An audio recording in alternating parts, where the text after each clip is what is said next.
Well, hello everyone. Thank you so much. It's so nice to see everyone and have you all here again. Happy New Year. I can't believe it's already 2022 and that this RAY BAUM'S Act deadline is here.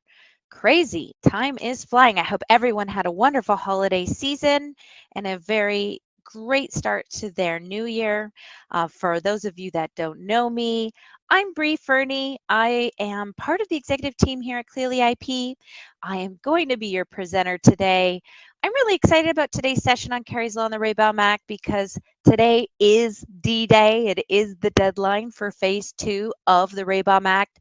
So I want to assist you, guide our customers on what you're going to need to do to be compliant. And I should mention that this law is applicable in the United States. I know we've got some of our Canadian people here with us, so just be aware that the laws are in effect in the United States at this time. So awesome. I'm going to be joined a little later on here with Tony. He's going to be assisting me in helping explain the compliance deadline requirements and answer any questions you might have. He'll be conducting a live demo portion and then handling the Q&A segment at the end. So right now I have everyone muted. Bree, I'm sorry. I just wanted to make sure, even for Canadian customers, that they understand if they have any employees or contractors that are based in the U.S., that those employees have to be compliant with Ray Baum's and Kerry's law too. So just because the entity might be out of Canada, if they're giving somebody a phone hanging off their phone system that happens to be in Canada, but the employee is in the U.S., they have to be compliant with these laws. Yes, excellent point. Thank you so much, Tony. Okay, so a little bit later on, we'll go into this a little more. Some housekeeping items. I have everyone muted. You can ask questions at any time during the webinar while you think of them. Just do so in the control panel, and Tony and I will address those questions towards the end of the session today. So, okay, let's get started. I'm often asked by customers, what is this legislation and how is it going to impact my business? So today's format will be a what, why, how, ensuring that you're informed about the act and the laws. This should allow you to look at your current business practices and see if your voice platforms are in compliance. By the end of this presentation, we'll have covered what Kerry's law is, the Ray Baum Act, and we're going to touch on the new Alyssa's law and what these all are exactly, when they go into effect, and how will they impact your current and future phone system installations. So we're going to focus on today's deadline as well, so you are very comfortable with understanding what this Ray Baum's Act deadline is today. So let's dive in. So we've approached this by answering some important questions because you knowing the answers to questions is what I think the ultimate goal should be for today. So by the end of the webinar, you should be able to answer yes to, do you know if your phone system is compliant with Kerry's Law and the Ray Baum Act? Yes or no? If you are a system administrator, do your customers' systems meet the requirements? And do you understand today's deadline requirements, of which non-fixed phone lines and applications are required to be set up so that first responders have the necessary information needed to pinpoint the dispatchable location, and users can quickly reach a 911 caller regardless of the device they're dialing from or exact location, let's say in a large building. So this includes cloud-based solutions, hosted VoIP systems, softphone platforms that effective today, they will need to comply with Ray Baum's Act Phase 2 compliance deadline. Because let's face it, emergencies do happen, and it's vital that we protect each other and that users can dial 911 and that their location can be identified by first responders.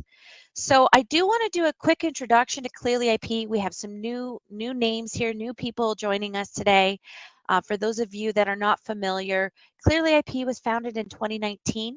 Our headquarters are in Wisconsin. However, we have operations globally, in Vancouver, Montreal, myself, I'm in LA right now. We're a young company, but this does not mean we're unestablished. Our team consists of telecom experts that are known leaders in this industry, both selling, developing, and pioneering new technologies for the business telecom marketplace. And our team consists of the original collaborators of the most used open source platform worldwide, referred to as free PBX. I know we've got some free PBX customers here today.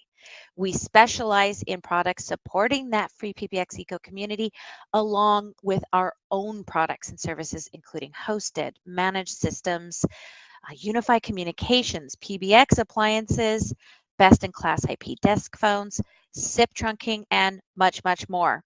We are a partner channel focused company in solutions for end users for small, medium business and enterprise and global companies worldwide that are looking to take advantage of unified communication. So we really are a group that is highly focused on new innovation and building the next generation of telephony.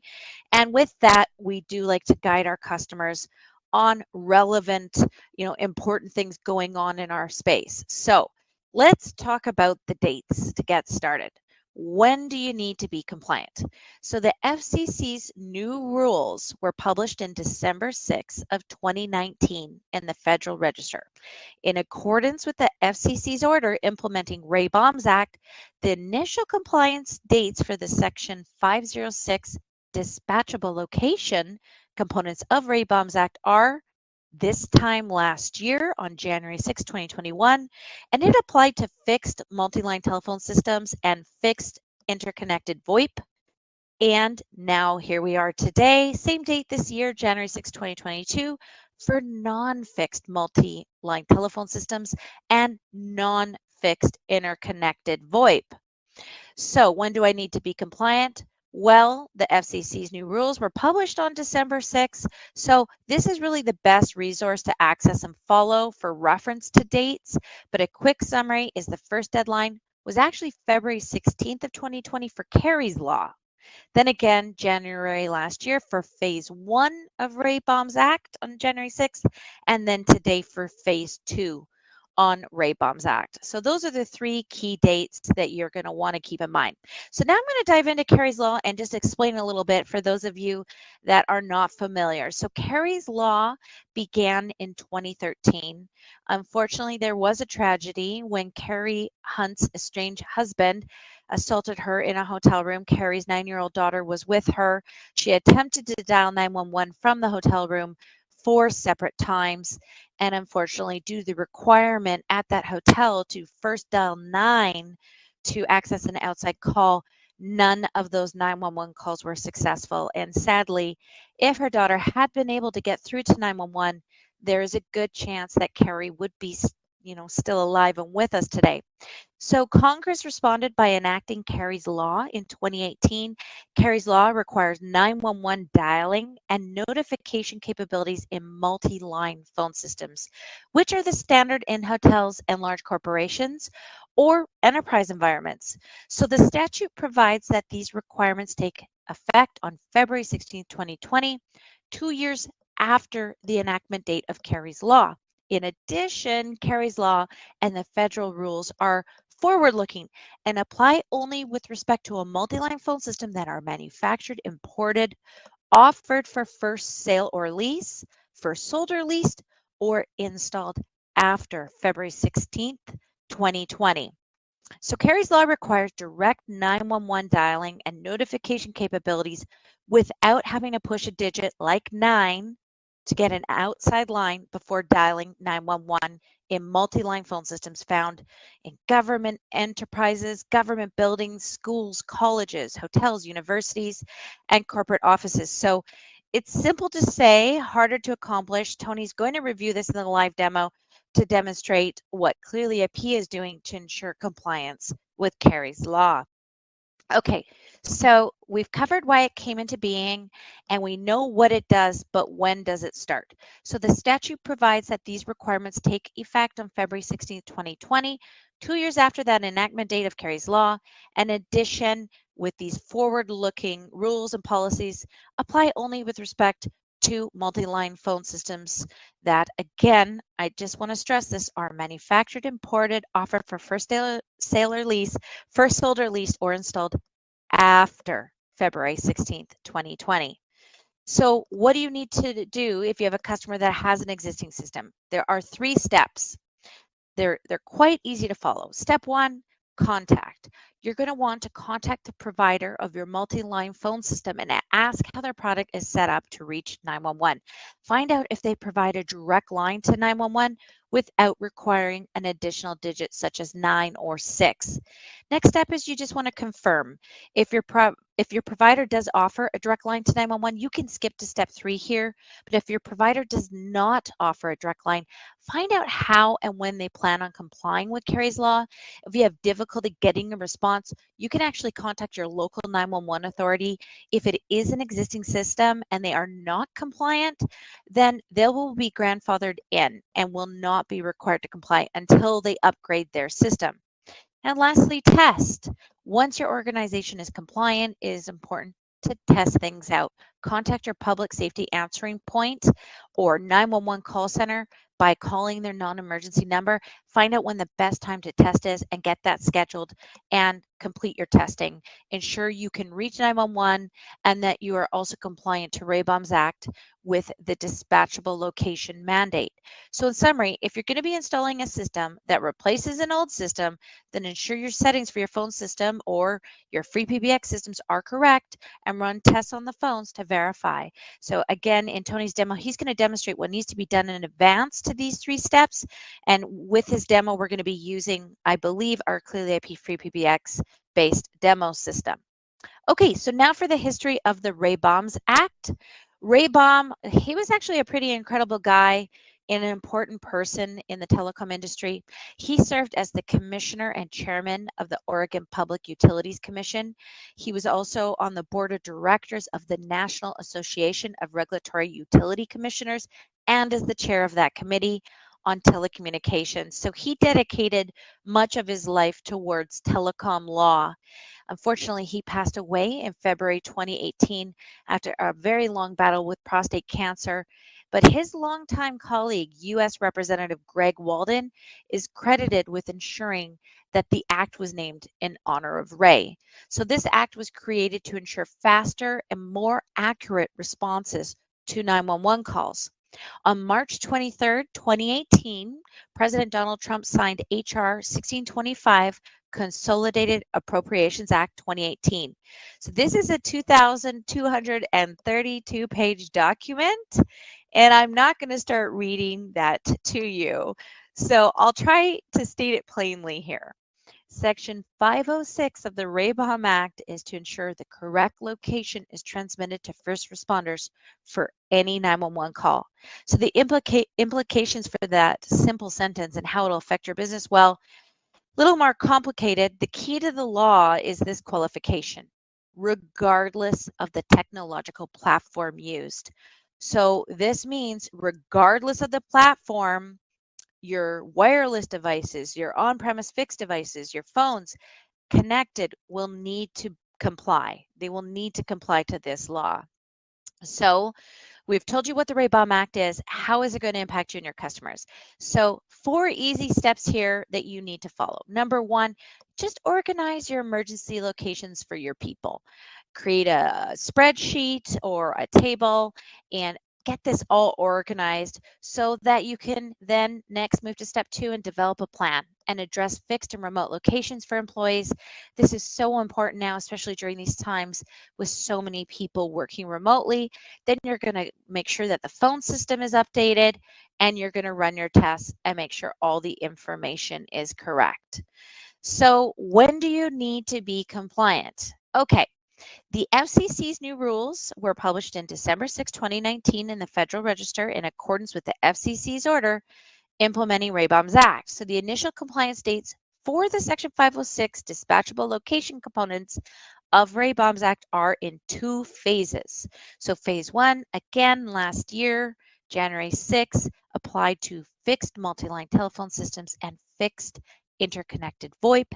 And then today, non-fixed multi-telephone systems, multi-line telephone systems, and non-fixed interconnected VoIP and non-fixed telephone relay services, TRS. So what exactly is non-fixed? This is a non-physical system or phones or soft phones, VoIP systems, cloud-based solutions, SIP trunks, hosted phone systems, anything that is not fixed or not on premise. Why is compliance required? Well, again, emergencies happen. So it's so important that everyone works together to ensure that our phone systems are set up properly to support first responders, to have that necessary information needing to pinpoint the dispatchable location. Where do they need to go when they receive that call? And for users to be able to quickly dial 911 regardless of the device that they are calling from and regardless of what location they're in. So it's just absolutely vital in this era. Non-compliance penalties are steep. So for both RAY BAUM'S Act and Kerry's Law, you can be fined up to $10,000 and furthermore up to $500 per day for remaining non-compliance. So this should be motivation on top of having everything organized. That is really important that you're proactive. You have a plan, ensure your phone system is set up and that you've tested it and managing it on an ongoing basis. Okay, I want to briefly touch on Alyssa's Law. I haven't reviewed this in the past webinars. It is relatively new with the first state ratifying it in 2019, but there's an increasingly amount of buzz around Alyssa's Law. So wanted to just touch on this in our session today. The law in its simplest terms requires a single button that will call directly to the local law enforcement office. So in the event of emergency, a user could push a button that automatically calls 911 or whichever the local enforcement is. The law is named after Alyssa Aladef. I hope I pronounced that properly. A 14-year-old who was a victim of a school shooting in Florida on February 14th, 2018. Alyssa's mother, Lori, championed a bill that would institute better safety measures for elementary and secondary schools. The law was named in her honor of her daughter. So currently the law has been passed in Florida on June 30th, 2020, and New Jersey before that on February 6, 2019, and is currently pending in 4 additional states, Arizona, Texas, New York, and Nebraska.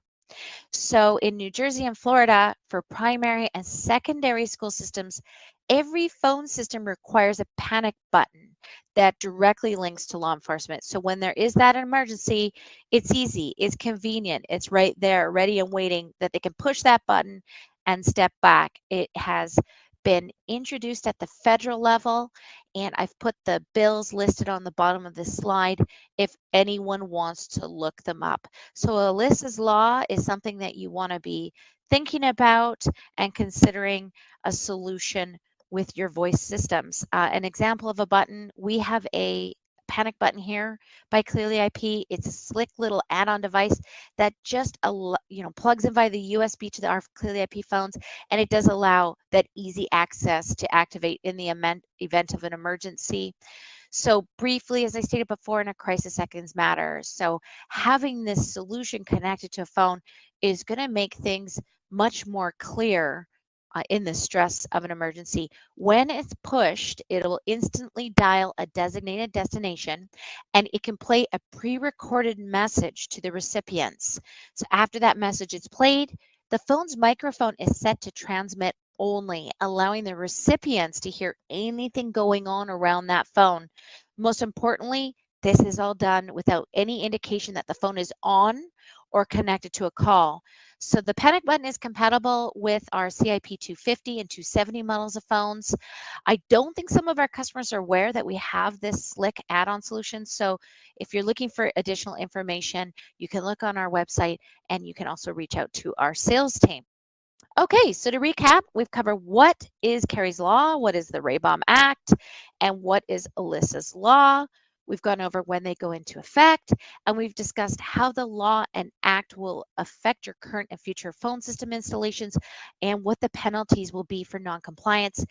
I think that's enough of my talking, Tony. I'm ready to pass things over to you so that you can show everyone the how. Okay, sounds good. Good afternoon, everyone. So my name's Tony. I'm with Clearly IP, and I'm going to kind of show how we manage what we call dispatchable locations inside our trunking or cloud store, and then how that can interact with your free PBX-based system, or if you're a Clearly Cloud customer, how you can manage these settings from Clearly Cloud. So on my screen right now, a lot of people, this is probably something new. This is what we call a location. A location to us is a unique PBX, or if you're a Clearly Cloud customer, it's a unique client or PBX on the cloud system. And this is where you manage things like enabling your SMS and how many call paths you want, or if you're Clearly Cloud, how many users you're subscribing to. It's the store or portal side for managing those types of things. Down as we scroll down, we'll get into the two pieces of 911. So when you call 911, we have two pieces of information that we transmit to the PSAPs. The first thing is what we call an emergency callback profile. So the callback profile basically is your company name, the number we call back from, and then a caller ID so we know to use this callback profile. And they could be differently. The caller ID could be separate from the callback number. So in a free PBX-based system or a Clearly Cloud-based system, you're going to send us one of the emergency callback profiles that you're using. So in my example here, I have 3 different cities, Neenah, Appleton, and Oshkosh.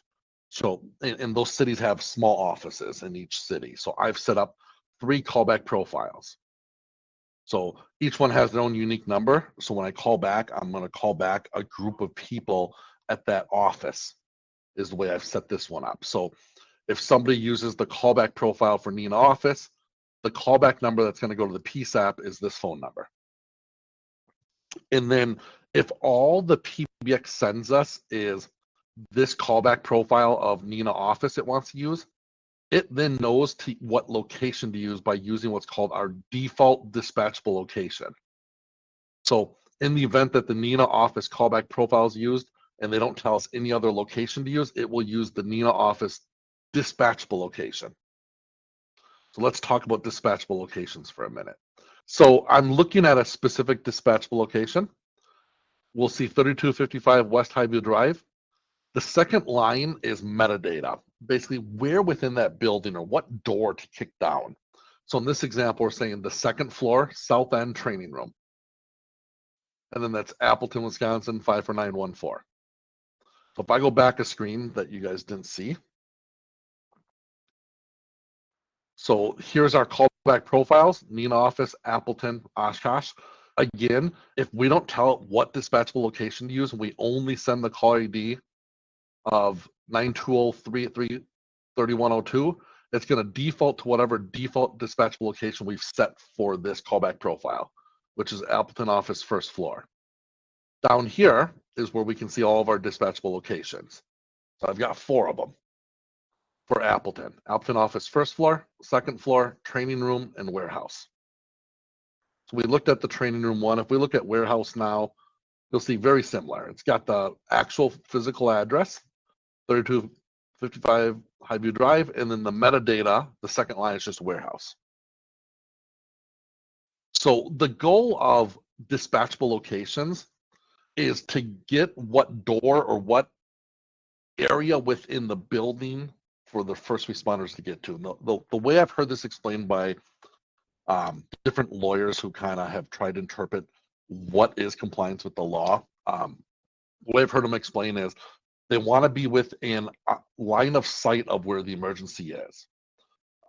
You can't just rely on coming to the building saying, fire department, call out, because if somebody's passed out, you won't be able to find them. So they want to know the person who called 911. They want to be able to get into within line of sight with the metadata you provide to know where that emergency is. So that's why I did like second floor, southeast corner training room. So we're trying to direct the first responders to the right area of the building. So what happens here is you've got your callback profile and your dispatchable locations. So I'm going to show how this works in free PBX, and I'm going to show how it works in Clearly Cloud. So on a free PBX system, we have a module called Clearly Trunking. And in there's an emergency tab, emergency listings tab. So the first thing you'll do is you'll actually see the same callback profiles listed here. And same with dispatchable locations. You'll see all the dispatchable locations listed. Then what we simply do is we map a user to a callback profile and a dispatchable location. So I'm saying user 1000 is the callback profile's Appleton office, and their dispatchable location is the first floor. And user 1001, and I'm just linking these. And what's nice here is there's no submit, there's no save button, so it's all real time. So if I come in here and change this to be training room, it's done. At this point, if 1000 called 911 right now, it would say training room. So the minute you make the change, it's live instantly. So this is where we map our users to what callback profile and what standard dispatchable location they're at. Then we get into users themselves can change this on demand, so you don't need the PBX admin to change it. We'll show you how you can do that in a minute. The other part of Kerry's law gets into notifications. If your PBX supports it, they want notifications set up. So we let you set up one or more different types of notifications. So if I go to manage notifications, I created one called emergency. If we go look at this, inside that, I give it a name, emergency.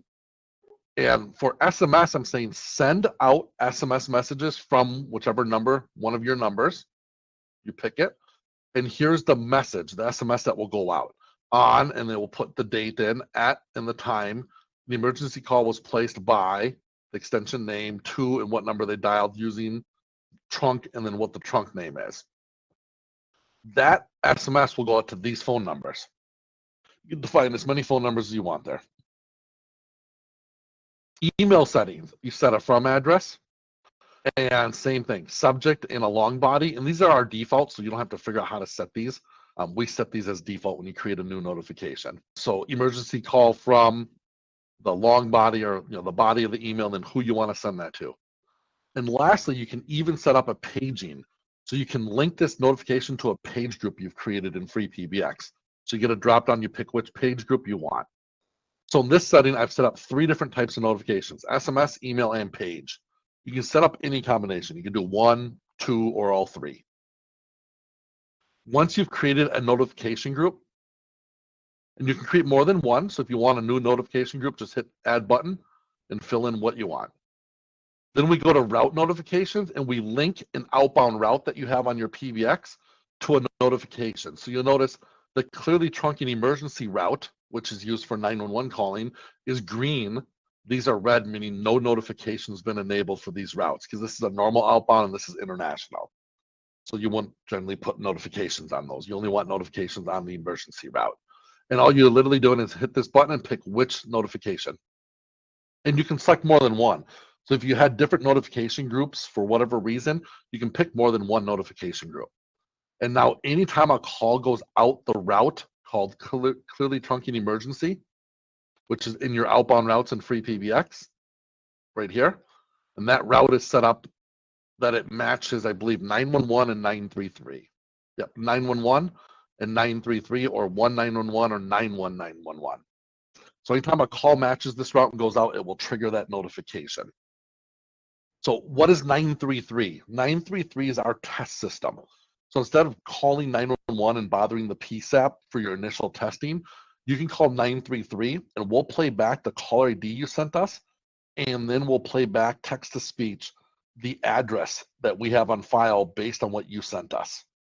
And it's a great way of testing that you've got your extension set up right. So you just go to any extension, dial 933, and it should play back exactly what you have set up, text-to-speech back to you. So that's free PBX. In Clearly Cloud, it's pretty simple to set up. It's just in the user screen. You just link a user to a dispatchable location and a callback profile. So let me actually go into Clearly Cloud.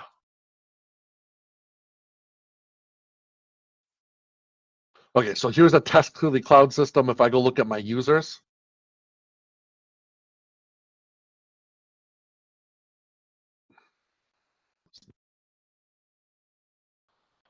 let me get to the right client here. So in Clearly Cloud, we simply just go to a user, and under the Advanced tab, you get the same, you can either use the default that is used for the whole client, all the users would use, or uncheck that, and you can pick a specific callback profile and then pick which dispatchable location they have. Now, so this is for your admins. In Free PBX, your administrators can set up the defaults in Clearly Cloud. But then you can expose to the end users. Again, based on permissions in Free PBX or Clearly Cloud, you want end users to be able to change that. So in Free PBX, for example, they can change that inside the user control panel, UCP. We have a widget called Emergency Settings that you can add that will show you what your current callback profile is. So Appleton office, the name, the number that's being used, and the current location they're at. And they can hit the little gear cog here, and they can change that on demand. So if I come in here and change me to be the first floor, and if we go back into Free PBX here, under Clearly Trunking, Emergency Mappings, we'll see it's first floor now, Mike Smith. If I change it to be Training Room here, and we refresh in here, we'll see it's the training room now. So it doesn't matter where you change it from, so you can give permissions to your end users. And in Clearly Cloud, it's done inside our call panel. So inside a call panel right here, you can change your callback profile. So you can say use the system defaults or pick anyone you have. You might have more than one. And then same with dispatchable location. Use the system default or pick any of the ones you have set up. And you'll see it changes the address real time. So that's how end users can be allowed to change where their dispatchable location anytime is. If you're using free PBX-based systems with Clearly IP phones, we also have an app on the phones you can use that will show you what your current location is. And if you use our hot desking with free PBX on our phones, you can have it automatically trigger every time they log in saying, this is what your current location is. Do you want to change to a different location? And they can pick right from the app what location they want to change to. So that's kind of the demo of how this is done on 2 different platforms. I'm going to go back through all these Q&As now and try to answer some of these questions. So will the slides be available after the event? The slides aren't, but the presentation is put up on our YouTube channel, Bree, correct? You bet. It'll Okay. be up most likely Monday or Tuesday. Okay, perfect. I'm just making sure I understand Kerry's law requirement. You said it was for systems installed after a date. So if I had a legacy PBX, that may be difficult to get compliant. So yes, the law is for any new systems or any what's considered major upgrades. The problem is, what's a major upgrade? That's something you're going to have to decide where your risk tolerance is. If you're doing upgrades to your PBX, when you have to become compliant. But if you're putting in any new PBX, multi-line phone system, UCAS system, anything like that, you have to be compliant. And then if you're doing any upgrades, what's considered a major upgrade, you have to be compliant. And depending which lawyers you talk to, a lot of lawyers say if you add new phones, those phones have to be compliant. So if you go and add 5 new users to your system, you buy 5 new phones to activate, technically those 5 phones are new on the multi-line system, and those 5 phones have to be compliant at least. So that's kind of something you're going to have to determine. I can't give you legal advice on it, but for sure your existing systems, if they're just left in place, do not have to be compliant. How do you comply with RAY BAUM'S if your users who use soft phones could be anywhere? So that's a tough one, right? That's what comes into effect today. So for example, we do this multiple ways. If you're using Clearly Anywhere mobile, our mobile client for Clearly Anywhere, we actually have an option when you set up Clearly Anywhere to say force all 911 calls out the cellular network. So instead of sending the 911 call to the PBX, when they are in Clearly Anywhere and they dial 911, it's going to route that call out the cellular network and use the cell phone connection, which can do GPS geolocation, which we can't do, of course, because we don't own the towers and everything else to be able to do that. But your cell company has all that triangulation built in. So on cellular, it's really easy. If we're talking soft phones like on a desktop, that's where things like user control panel, letting users change their location, or our call panel on Clearly Cloud where we have a built-in soft phone right here. That's why we expose what your emergency settings are so that you can change them as you move around. The law just states you have to provide a way for users to change, and that's what we've done here. We've given a way for users to be able to change their locations. Okay, getting through all the ones saying my phone when my screen wasn't working. Okay. Can a dispatchable location be a GPS coordinates? We provide phone service for tower sites, and many of those have no real physical address.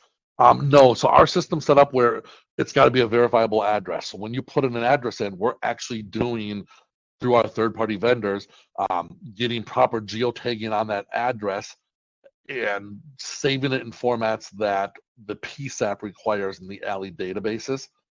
So everything's considered static records. So at this time, we require a routable address.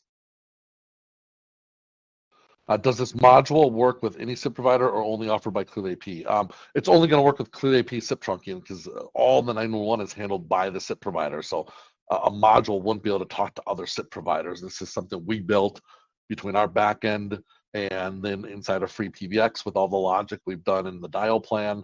So it's unique just to in the Free PBX world. You have to use our SIP trunking. Now, what's nice is you can buy just 911 from us. You don't have to move all your SIP trunking to us. So we're not based on DIDs. If you notice today, on probably most of your SIP providers you use today, you're setting up 911 on a DID, and they have to own that DID usually to set up 911.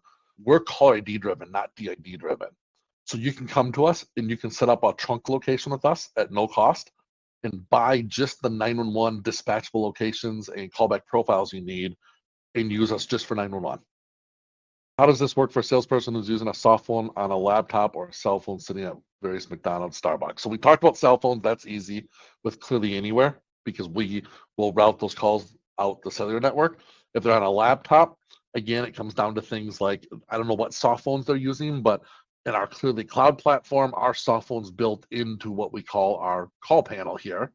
So, and we give them the settings right in call panel, the same place where they can manage the, view their users and conference rooms and launch video conference rooms and parking, under settings. They just manage their emergency settings right here.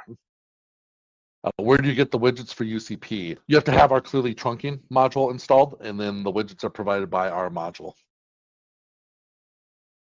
Being asked, how do you have dispatchable locations when you have multiple devices registered to the same extension? You can't, unfortunately. Unfortunately, in the Free PBX world, PJ SIP is the SIP stack. There's no way to know which device is actually calling. It's just the extension calling it.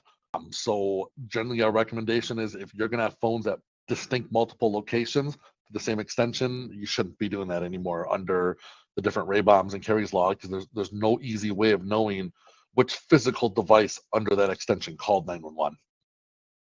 What about a cordless SIP phone roaming through a multi-story building? Great question. There's no way to be compliant under the law technically with that. You've got a deck phone, for example, a cordless deck phone, you're roaming around. The best you're going to be able to do is the location of the building. There's no way of knowing where that phone is at any given time. There's no GPS coordinates or anything built into that phone to know. At best, maybe you could, at some point, we can get the deck companies to say what receiver they're connected to, so you can at least know a general direction within the building they might be. But if you're in a building that only has one or two receivers, that's probably not going to help a lot. This gets back to, laws get passed without actually understanding the technology on what you can and can't do. And there's just certain things that you can't do, like on a deck phone. There's no way of knowing. What's the date when systems installed before? That date would have been, help me here, Bree, February of 2020 or 2019? Yes. 2020. Yeah. February 6th or January 6th. What's the date? February 16th, 2020. Okay, February 16th, 2020. Is there a clause that states where technically possible? I have not read that type of clause.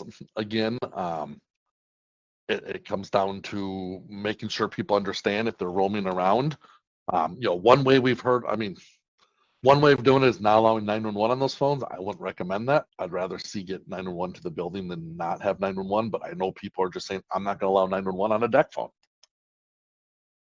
Again, it's your typical let's go past laws without understanding the technology of what's feasible. Any more questions? It's like any law, everyone, it's be as compliant as you can. Like if your whole thing is, I'm just doing 911 to a physical building and that's all I'm going to do, you're going to get yourself in trouble. I mean, at least get 911 down to floors in a building or northeast corner, southeast corner, central offices. Make an attempt to at least get better location on all the phones you can. You're not going to be able to solve it in every scenario. Using free picks, how to ensure my SIP provider is compliant? You'd have to contact them, but most SIP providers are just going to say, yeah, we have 911. Go register 911 information on a DID. But it's up to you to make sure that you can actually provide 911 down further, meaning in a traditional SIP trunking provider, they're going to say every DID has to, every unique location you want with that extra metadata is going to have its own DID, which means now you're going to have to buy a DID and add 911 to it, which gets really expensive. In our world, you're buying dispatchable locations, you're buying a callback profile for each building, which is usually just one. And then you're buying dispatchable locations, which are like 50 cents a month down in the 40s, 30 cents with a contract per dispatchable location, where in a traditional SIP world, you're going to buy a DID for 75 cents to $1.50 for the DID, and then you're going to pay $1.50 to $2.50 for 911 on each of those DIDs. So with the way we do these dispatchable locations and pulling it all off of not requiring DIDs, it makes it pretty economical to get all those 911 dispatchable locations throughout your building setup. Not allowing 911 on a deck phone would then violate Kerry's law. I don't believe so. In all of our interpretations and things we've been told, as long as it's clear that phone's not allowed to call 911, it's any phone that's capable of calling 911 has to be able to call direct. So you could state a deck phone's not allowed to call 911 if you wanted to. I know there's we did some work with some universities that were trying to get compliant, and their solution for the deck phone was when somebody calls 911, it calls the security office.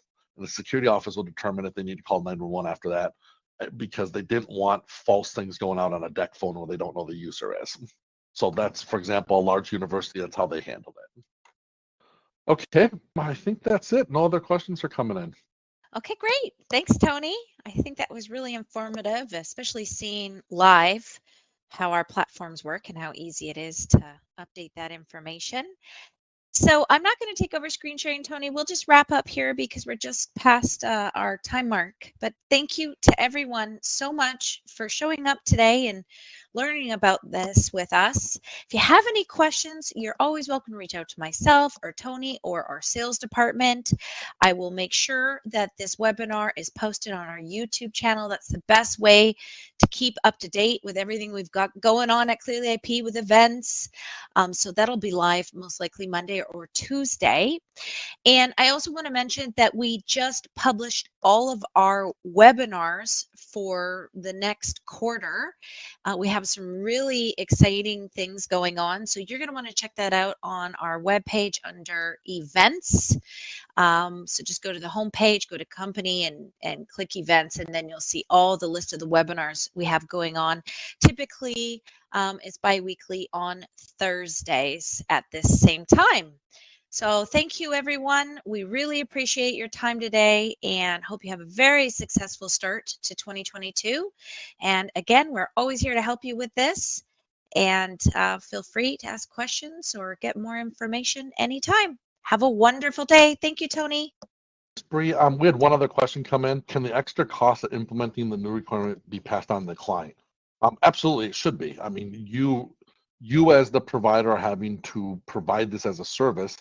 Again, this is for new installs. So if your client's doing new installs, you should be quoting that cost after you've analyzed how many dispatchable locations are they going to need, 10, 25, 100, whatever. That should be passed on to the customer as part of your billing. Absolutely. Okay, thanks everyone. Great. Thank you. Have a great day.